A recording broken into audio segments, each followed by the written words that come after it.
So ayan mga ka-hamster, mga ka-PHA, share ko lang, kakatapos lang natin gawin yung anim na bagong bean cage natin na pinakita natin na bagong bili yung mga plastic bean, ayan, pati yung mga water bottle, mga bago din yan. Okay, ngayon papakita naman natin yung mga ilalagay natin dyan na mga by pair ng Romorovski. Ayan, ito yung Romorovski blue natin, mga blue pied natin. Ayan, dyan natin kukunin ang mga ikukulong natin dyan sa ating bean cage kasi hindi mo naman kailangang bumili ng mga second hand na ganyan eh.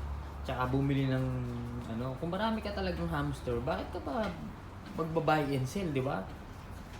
Bakit mo pa kailangan bumili ng mga quitting sa hobby kung samantalang ikaw mismo sinasabi mo, pinapakita mo na ang dami-dami mong hamster. Mas marami ka pang hamster kaysa kay PHA. Diba? Tapos sasabihin mo sa vlog mo na napakabilis lang magparami gamit ang assuming na sinasabi mo na yan. Diba? Tsaka, ewan ko lang, di ko lang din alam kung sino ba talaga gumagamit ng sinasabi mong assuming. Kung yung hamster ba talaga ang umiinom nun o ikaw. Diba? Kasi nakikita kong malusog ikaw eh, hindi yung hamster mo. Dahil yung hamster mo, binibili mo lang pala eh. Kaya dumadami, di ba? Kung marami ka talagang hamster, ganito dapat ang gagawin mo. 'Di ba? Hindi ka bibili sa mga quitting na nagpo-post sa mga group, 'di ba? Ayun, si PHA tingnan mo. Nakita mo bang bumili si PHA para mapakita niya na marami yung hamster niya? Nagbi-breed si PHA ng sarili niyang linya. Tapos bumibili siya ng mga bagong bean cage para lagyan ng panibagong breed ng hamster niya. Hindi mo katulad na bumibili ng mga hamster na galing sa quitting. Hindi mo nga alam kung anong linya ng mga binili mo. Tapos ipagmamalaki mo mga pang-export breed. Diba? Doon pa lang sa na yun. Paano mo nasabing pang-export breed? Diba? Tapos may nagko-comment pa sa YouTube natin na bakit daw gumagamit tayo ng mga kahoy-kahoy daw, yung mga tagpi-tagping kahoy na galing sa mga tistisan ng mga Palochina. Magkaiba naman kasi yung galing sa tistisan ng mga kahoy kaysa dun sa mga gamit ng bean cage na second hand. Kasi yung mga gamit ng bean cage na second hand na yan, kung dun sa may pinagbilan mo, mamaya ay nakakulong dyan, may history na merong sakit, nandiyan pa rin yan sa bean cage kahit anong gawin mo dyan. Lalong-lalo na sa water bottle nila. Nandiyan pa rin yan kasi hygiene ng hamster yun eh. Diba? Kaya nga sila nag-iiwan ng mga scent nila sa mga bean cage. Diba?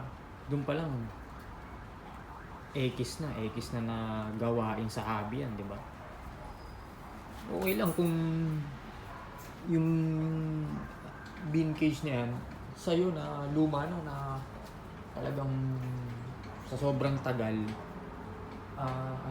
napaglumaan mo na ganun, tapos pwede mong gamitin sa alaga mo dahil alam mo yung nakakulong dito na ganito yung naging history ng bean cage na to, diba? Hindi yung bibili ka sa iba ganun tapos sasabihin mo okay pa naman yan, madumi lang, lilinisin lang.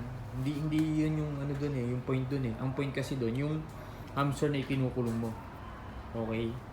Yung hamster na ikukulong mo doon, ang ganda-ganda ng condition, tapos magugulat ka na lang pag tumagal, nagkakasakit na. Hindi mo kasi inisip yung nila, hindi mo kasi iniisip yung kapakanan ng hamster mo. 'Di ba? Yung sa mo nga lang, sa hamsterin mo nga lang, may mga nakapatong na karton eh.